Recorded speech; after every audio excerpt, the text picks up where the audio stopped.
All right, now, in a surprise about turn, foreign envoys in Kenya have termed the Supreme Court's decision to nullify President Uhuru Kenyatta's victory as an example for Africa and the world.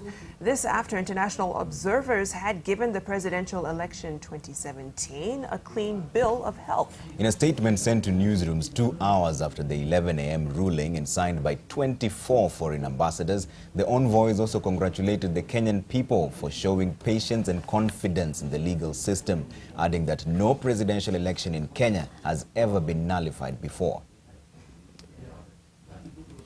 And they further urging the IEBC and everyone to work and make the upcoming elections free and fair, as well as credible and peaceful. Envoys who appended their signatures include the U.S. Ambassador to Kenya, Robert Godek, and Nick Haley, the High Commissioner for the United Kingdom, and 22 others. At the same time, Amnesty International also termed the ruling as historic and an example to the world.